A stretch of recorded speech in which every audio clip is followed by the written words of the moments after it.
Terve kaikille! Tehdään tänään tämmönen puutarhakierros. Katsotaan miltä näyttää kasvimaalla. Siellähän sitä näkyy. Mennäänpä sisään.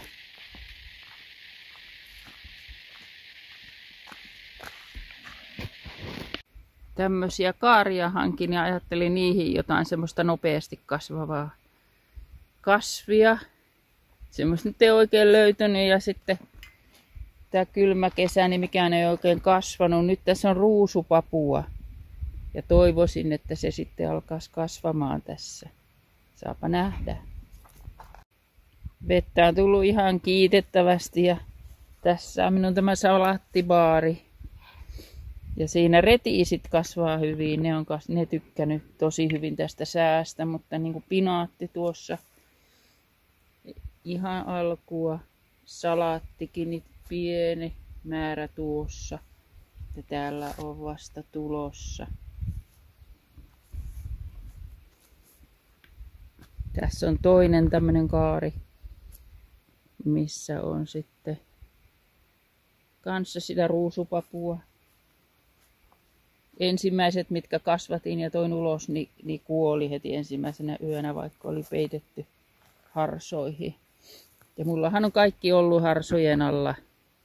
Sipulit kasvoi niin pitkäksi, että ne joudun ottaa harsot pois. Mutta vaikka on ihan älyttömästi satanut, niin tuntuu, että eihän se ole kastunut kuin se ihan pieni määrä siitä pinnasta. Siinä on herneriviä. Kyllä se sieltä kasvaa vähitellen. Ja katsotaanpa sitten tätä penkkiä. Tässä on ensin retiisiä. Niin kuin sanoin, niin ne on tosi hyvin kasvanut. On tosi isoja. Täytyisi alkaa. Salaatissa on käyttänyt ja täytyisi muuten alkaa sitten vähän säilymään niitä pieniä määriä. Kauniita. Siinä on sitten kaskinaurisson kanssa tosi hyvin kasvanut. Pitäisi kiireesti nyt kanssa harventaa. Tää on niin tosi tiukasti siinä, että ihmeellistä. Että toiset kasvaa, toiset ei, mutta niinhän ne tietenkin on. Sitten mulla oli kaksi penkkiä punajuurta. Tässä on toinen. Niin ihan siis tosi pieniä, saa niinku hakemalla hakea. On siellä sitä punajuurta, mutta tosi pientä. Mutta tässä on silleen, että en laittanut heti näitä olkia. En jaksanut silloin ja sitten unohtui, että oljet laitoin vasta myöhemmin katteeksi. Ja katsotaanpa sitten tuolta, mihinkä laitoin heti katteet. Tässä on sitten penkki, mihinkä laitoin heti katteet. Niin ihan eri lailla kasvaa. Et se on tietenkin sitonut sitä hyvin sitä kosteutta sinne ja sitten myös varmaan lämmittänyt vähän. Et tosi hyvin. Mielestäni ne jo harvensin kertaalleen, pitää nääkin harventaa vielä uudestaan. Tämä on tosi hyvä asia. Saadaan ainakin punajuurta. Tässä on tulossa näitä samettikukkia tonne väliin. Tänään on nyt kaikki vähän mennyt sekaisin. Ensin oli kauhea kiire tämän kasvimaan kanssa, koska oli se silmäleikkaus ja sitten oli 3. viikkoa, ettei saanut paljon mitään tehdä. Ja nyt on tullut melkein kiire. Ja tässä on sipulimaata. Sipuli on semmoinen aika varma. Tuntuu, että se kasvaa hyvin. Pistin tänään tuhkaa vähän, siksi näyttää tommoselta harmaalta, että se ei ole kuivaa se maa, vaan siinä on tuhkaa laitettu. Siinä hiljan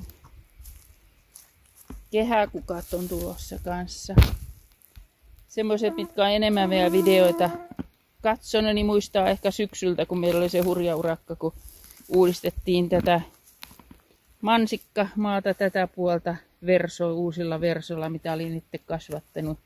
Niin nämähän on tullut tosi hyvin. Yllättävän en olisi uskonut, että näin hyvin. Ja nyt tänä vuonna täytyy sama homma tehdä sitten tälle toiselle puolelle. Eli täällä.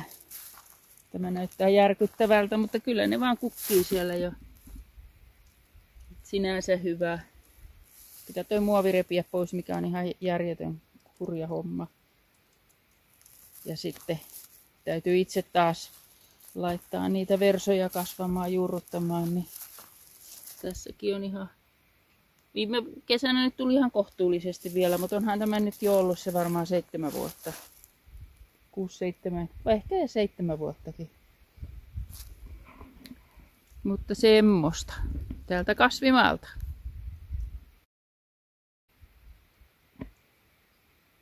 Katsotaanpa sitten tuota pientä laatikkotarhaa. Täällä mulla on kesäkurpitsat hengissä vielä. Yöt pidän harsojen alla ja tuossa oli monta päivää, etten edes avannut, kun oli niin kylmiä päiviä. Tässähän on ihan nätti. Tuolla on taas, on kyllä nuupahtanut. Ei tuu selviämään. Joka toinen on onnistunut. Ja tuossa ihan komea kukkanen. Ja täällä on sitten tomaattia, en ole ulkona koskaan saanut onnistumaan. Nyt mulla on täällä evakkotomaattia. Ja aika pieniltä näyttää ja surkeilta, vaikka on muuten hyvä tomaatti, mutta kasvihuoneessa ne onnistuu paremmin. Tila kun loppui kesken, niin otin tästä uuden perunamaan reunasta sitten vähän tilaa noille pavuille. Tässä on härkäpapua ja sitten sitä borlottopapua.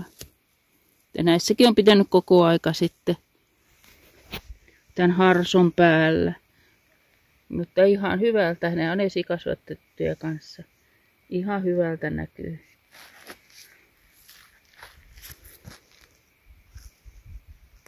Kaikki on hengissä. Tuossa on samanlainen ja sitten täällä on hernettä. Ihan nyt hiljattain vasta laitettu. Ei paljon näy. Siinä Annabelle peruna on tullut pintaan. Aika nopeeta. Se oli 12. päivä kun laitettiin. Nyt rupeaa itikat syömään. Tuossakin onko melkein astunut päälle. Täällä sitten katsotaan vielä tämä herne-rivistö.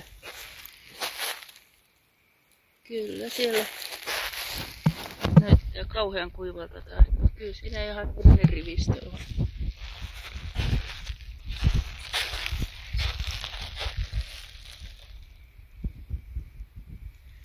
Hyvä. Järvivesi ei ole lämmennyt 15 astetta edelleen ja vuosi sitten oli yli 20 astetta tähän aikaan. Toivotaan, että nyt säät on muuttunut. Tehdäänpä pieni katsaus tuonne kasvihuoneeseen. Tämmöisen kylmän ja kolean kesän keskellä. Eli täällä mulla on tomaatit. Kaikki näyttää vähän tommoselta vaisulta ja nuupahtaneelta, paitsi tämä ihme tomaatti evakko. Ne on niin vihreät ja tämmöiset jykevät. Ja tämähän ei hirveän korkeaksi edes kasva. Et nämä on kyllä ihan huipputomaatit. Ja siellä on kukka-aihiot tulossa. Muissa ei ole minkäännäköistä muuta elämää, mutta näissä on jo kukatkin tulossa, että evakko on kyllä suositeltava tomaatti. Nämähän mä sain silloin talvella tuolta Sailalta. Ja toinen murheenkryyni, tai ehkä vielä enemmän, on nämä kurkut. Ne ei kyllä tykkää, ei mistään. No tässä on yksi tämmönen, mikä mulla on ollut ikkunakurkkuna sisällä, niin toin tänne. Et nekin on jotenkin vaimeita ja ei oikein hyvin kasvaa. Yöt on ollut semmoista -1–2 lämpimiä, ehkä 3 astetta. Ja tässäkin nämä ei ole niin kuin miksikään tästä oikeastaan ei elä eikä kuollut nämä beta-alfa-kurkut. Tuolta otin just tänään yhden pois ja laitoin sinne 2 papua, mitä on itse omista siemenistä kerättyjä ja esikasvatettu. Ja tässä on kiinalainen käärme on tässä. Nämäkin oli semmoisia, mitkä oli sisällä mulla. Ja kukkii aika paljon. Mut lehdet on tommoset. On hyvin kastellut. Ehkä en tiedä, onko kastellut liikaa taas sitten. Ja antanut sitten lannotetta. Ja siinä on yksi ihan hyvän kokoinen kurkku tulossa. Siihen sitten mulla oli ihan ylikasvatusta näistä pavuista, niin tää on tää porlotto papu. Laitoin niitäkin nyt siihen sitten. Basilika, ihan surkia. Vähän paremmalta näytti, mä leikkasin siitä jo pois. En tiedä, että multakin on vähän omituista, en muista mitä multaa mä laitoin. Ja ihan tosi pienenä on oreganokin siinä. Mutta ehkä se tästä nyt heinäkuussa muuttuu sitten. Näistäkin leikkasin sitten satoa se hyvin vähäistä, mutta mä ajattelin, että jos ne sitä haarautuu ja sitten virkistyisi. Niin vielä se, että tuossa on 3 maissia laitoin taas kokeeksi, kun ulkonahan mä en ole saanut menestyä. Yksi on ihan surkea, tai yksi nyt on ihan kohtuullinen, mutta en usko, että se tämmöisellä näin viileillä säillä, jos päivällä on 8–10 astetta, niin se ei ole ihan maissin lämpötila. Tänään nyt on 27. päivä kesäkuuta ja täällä on ollut ihan lämmintä tänään. Yli 25 astetta oli lämpö. Nyt avasin luukkua ja meni pilveen, niin 21, niin sehän on ihan hyvä lämpötila. Mutta eiköhän se tästä. Malttia vaan. Täällä mulla on sitten nämä niin sanotut ylimääräiset tuli vähän reilusti laitettua ja kaikki tietenkin iti ja ihan melkein 100% iti kaikki, mitä en osannut ajatella. Sitä ei niin kuin aina muista. Täällä on kaikki nämä kääpiötomaatit. Tämähän on aika valoisa paikka ja tuossa on tuo luukku nyt, mikä on auki. Et varmaan ne kyllä täällä, jos vaan lämpöä ja aurinkoa riittää, niin pärjäävät hyvin. Et siellä on kanssa Vianankarjala ja evakko on tuolla ikkunalla nuo suurimmat. Ja tässä on kans papuja sitten. Tuo on hyvä toi, että sen nyt voi siirtää sitten, jos haluaa, niin jonnekin muualle. Mikäs se tämä oli? No se on Vianankarjala, joo. Ne on kyllä nuo maatiaislajikkeet, ne on kyllä ihan ehdottomia täällä. Ne on tommosia vakaita ja ei tarvitse tukia. Ja tämmöstä.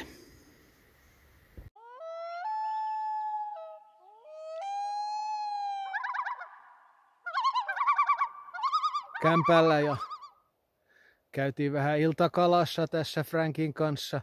Minä en saanut mitään, mutta Frank tietysti haukimiehenä sai taas komean hauen ja tuommoisen sysimustan ahvenen. Ahvenkin on ihan hyvän kokoinen ja se me syödään sitten aamupalaksi. Hauki menee hänelle kotiin. Hymyä! Lucky again.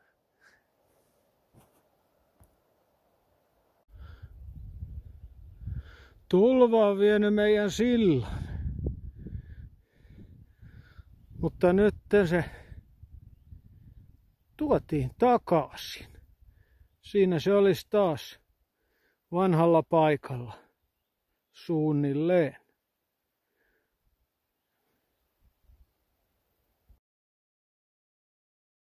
Nyt tuli vene korjattua. Tai jollahan tämä on. Frankin kanssa. Thank you, Frank, for the help. Let's see what that works. Yeah. First, make a dry test. Yes. A dry test first, yeah. How it feels? Oh, perfect. We will not reach the speed for water skiing, but No? for fishing, it's perfect. Oh, okay, good. Good. Eli laitettiin uudet listat reunoille ympäri, molemmin puolin, ja uudet hankaimet. Muutenhan tämä jollain ihan kunnossa. So, Susie, what do you think about our work today? We have done a lot today. A lot. We have prepared our boat. We have carried here all the gears what we need for the woodshed. And then we have moved the bridge and fixed the bridge again. It's a lot of work and heavy work, but now it's done. And now we are sitting and relaxing here a little bit by the fire. Of course, we are eating here. Of course. And how do you call your new home over here? Is this the Salah Hilton then? Yeah, this is Salah Hilton for sure. Okay, so let's see what the next day will bring. Yes. And what about mosquitoes? For the moment, we don't have mosquitoes. They have disappeared. Okay, Niin. nice. Nyt meillä olisi tässä suklaabananeja tulossa.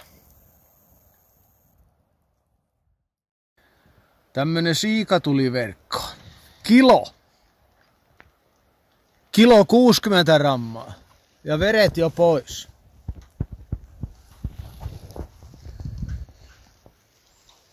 Mukava.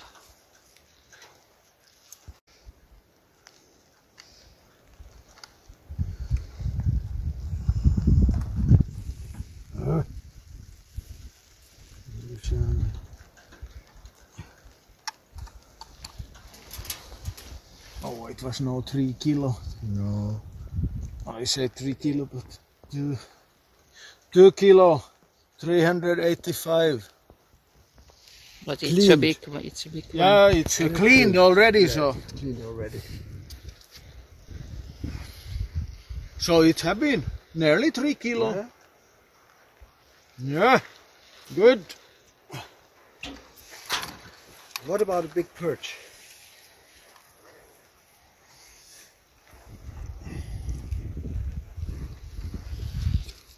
Mm-hmm. 375 grams. Ah.